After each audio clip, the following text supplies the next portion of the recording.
After Yom Kippur, we celebrate Sukkot. Sukkot is a pilgrimage festival that honors God's guiding and protection of the Israelites as they were wandering through the wilderness. But it also is a celebration of the last harvest of the season.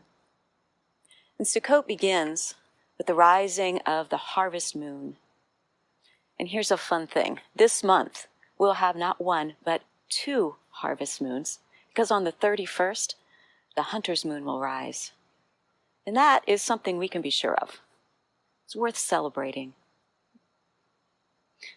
The most unique feature of this holiday is the sukkah, this outdoor dwelling that is like a tent or a hut where we can live and eat and sleep. I like to think of the sukkah as a way station, a place where we can stop on our journey after Yom Kippur and before we return to the new year and all that it contains. It's a place where we can pause and turn our eyes away from our computer screens and our phones. And if we want to, just gaze at the moon and stars, or sit in the shade during the day.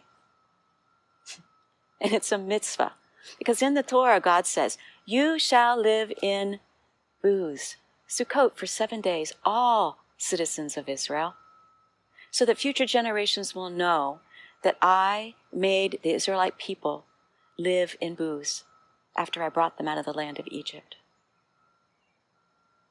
But I wonder, why? Why would we be expected to live in these temporary huts and booths and tents exposed to the elements? I mean, wouldn't it be better if we had a more sturdy dwelling, a more permanent house, so to speak?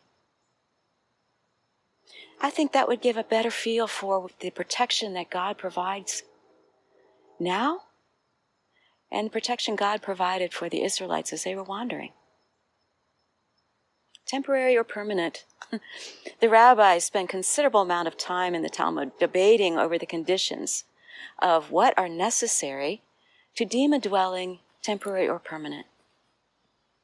And no wonder they're concerned, given the expulsions and homelessness that Jews have felt throughout history. Here's a midrash.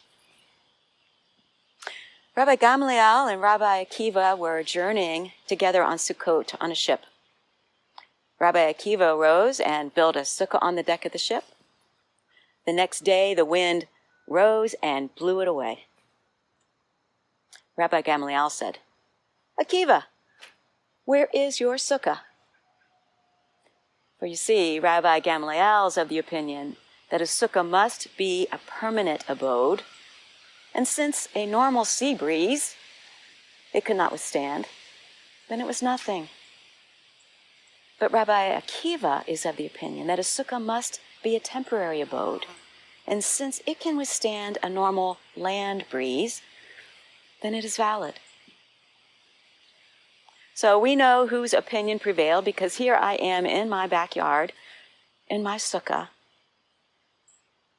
3 walls, not 4, gaps in the roof, cloth sheets for walls. It's fragile. It's strong enough.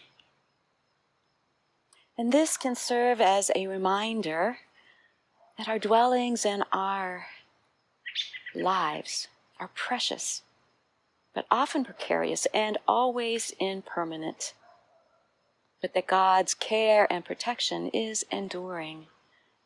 It's strong enough. I have a friend that I've been checking on throughout these pandemic times, and I'll call her and say, "How are you doing?" And she'll say, "Oh, I'm good.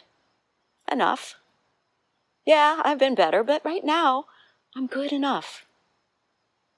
And I think these times, it is enough to be good enough on most days.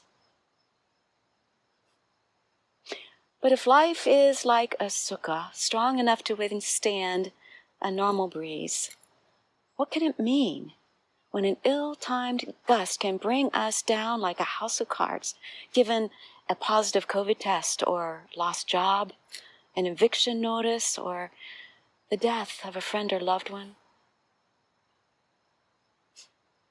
One part of the truth of things that we know is that we are robust and resilient, and our lives and our dwellings are sturdy, and our love for family and friends, it's enduring, and for that we can celebrate.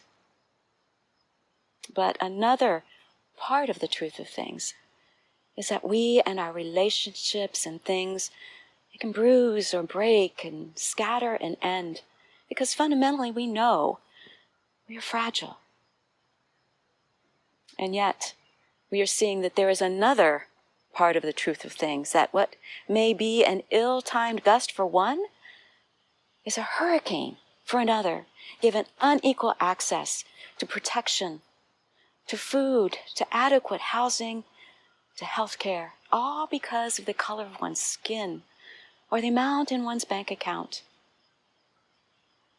We are seeing that vulnerability and fragility discriminate, and it's not good enough.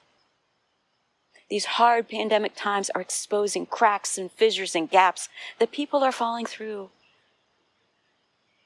But perhaps we as individuals and as a community and in our communities, if we don't look away, maybe we could generate some creative and courageous ways to begin mending and fixing those gaps.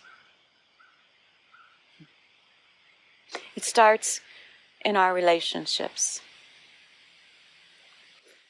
5 years ago, this month, I was hiking across northern Spain, intent on walking 500 miles in 35 days.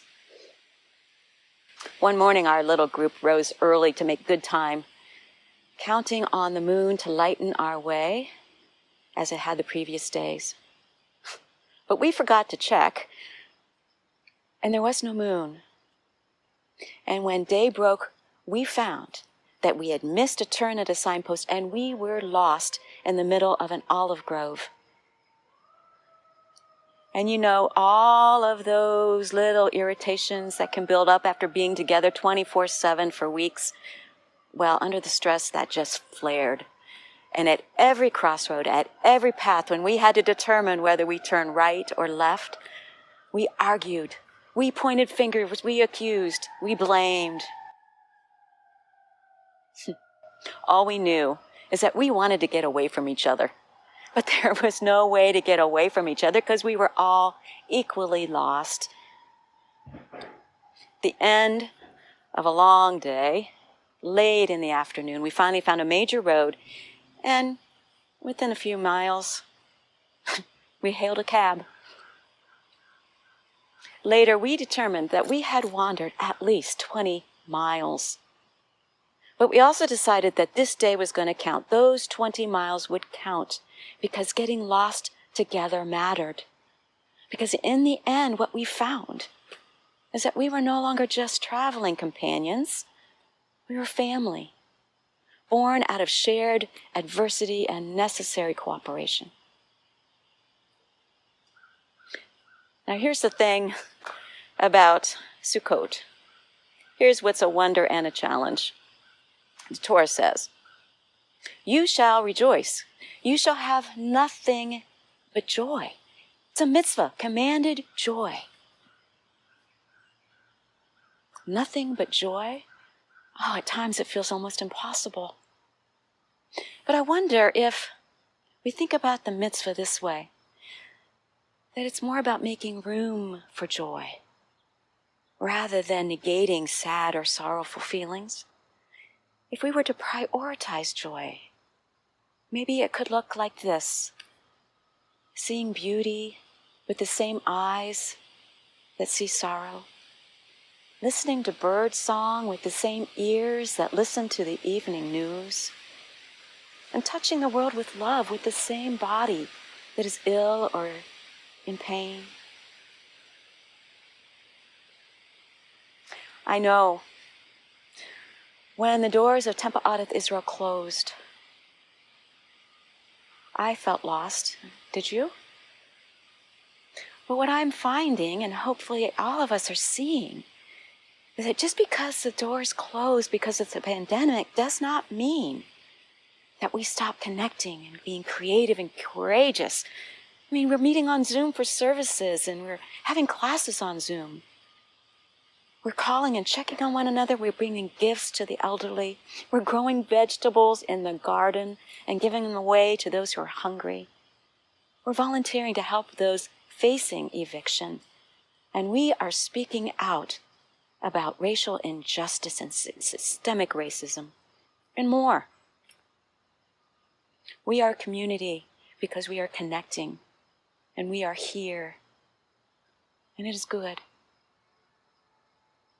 So this Sukkot, we know as a community, we will not be together in the Sukkah. But that doesn't mean we can't look forward to next year. But this year, my hope for this Sukkot is that each of us find a way to live and be in these open-ended huts, in these open-ended times. Maybe just to breathe and pause, gaze at the moon and stars if we like, or rest in the shade. And that perhaps we may find moments of a quiet, gentle joy. Moments of a little less fear and a little more hope. That would be enough, and that would be good. Shabbat Shalom, and Chag Sameach.